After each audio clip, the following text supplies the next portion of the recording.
નામ કૃણાલસિંહ ઝાલા, મારું ગામ ઢવાણા। અમે હળવદ જિલ્લાથી વાત કરીએ છીએ, મોરબી જિલ્લાથી। અને અમે અહીંયા 10 દિવસથી ડીઝલ માટે હેરાન થાય છે। ડીઝલ તો મૂકો, પેટ્રોલની અહીંયા બાઇકમાં ભરી નથી દેતા। હવે તમે ડીઝલ સિવાય ના આપો તો અમારે અહીંયા ખેતી કેવી રીતે કરવી? 2000 રૂપિયાનું ડીઝલ આપીએ છીએ કે 2000 રૂપિયાનું ડીઝલ મળશે।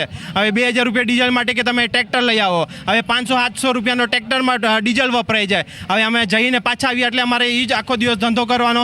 અને હવે આમાં સરકાર છે કે ઝાલમુરી વેચી, અમે ઝાલમુરી અમારે વેચવાની થાય શું?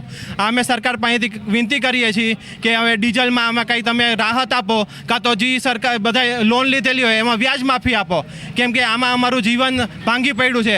આમાં અમારે ખાવાને ખૂટશે લાગે છે।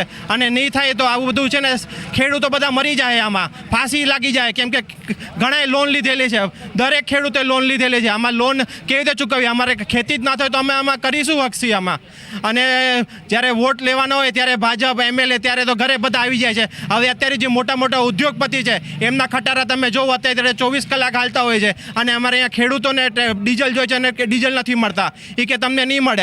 તો આમાં ખાલી મોટા સરકારની જ છે। આમાં અંબાણીને અદાણીને પેટ્રોલ ને ડીઝલની આયાત થાય, બીજા સાધારણ માણસો, નાના માણસોને આયાત નહીં થાય પેટ્રોલ ડીઝલ। ગઈકાલે ધારાસભ્ય સાંસદ સભ્ય ઝાલમુરી વેચતા હતા। અમારે એ ધંધો કરવો પડે, ઝાલમુરી વેચવાનો।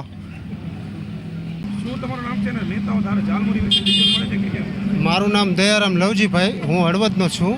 અત્યારે હું વાડીએથી ડાયરેક્ટ ડીઝલ લેવા આવ્યો હતો, ત્યારે મારી પાસે કોઈ કાગળિયા કે ડોક્યુમેન્ટ હતા નહીં।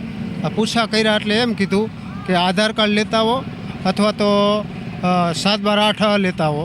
એટલે પછી હું કાગળિયા કઢાવવા ગયો, કઢાવીને તરત આવ્યો, આવીને તરત લાઇનમાં ઊભો રહી ગયો। લાઇનમાં મારો નંબર, મારા આગળ 3 જણા હતા, ત્યાં કે ડીઝલ પૂરું થઈ ગયું।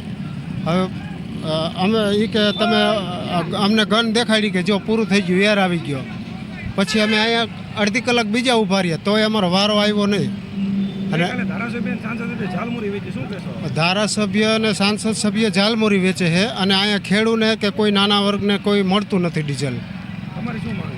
અમારી તો માંગ એવી છે કે અમારા ખેડૂને પૂરું પાડો ડીઝલ। અમારે આ 10 લીટરે કંઈ થતું નથી, છતાંય અમે 10 લીટર હાટવી લાઈનમાં આવ્યા। હવે એક ગોલાસના ગામથી આવું છું, ઘરથી ગંભીર ખલું ડીઝલ લેવા। 10 દિવસે આટા મારી છે, ડીઝલ ધરતું નથી। અને અમારે અત્યારે વાવેતરને મોડું થાય છે। મગફળીનું બિયારણ લાવેલું પડ્યું છે, 3000નું બિયારણ બગડે, તો એનું શું કરવું કહો? તમારા નેતા ઝાલમુરી વેચે, શું કહેશો? તમારે ઝાલમુરી વેચવાનું છે, અમારે શું વેચવું? આમાં કાંઈ વેચવું રહ્યું નથી।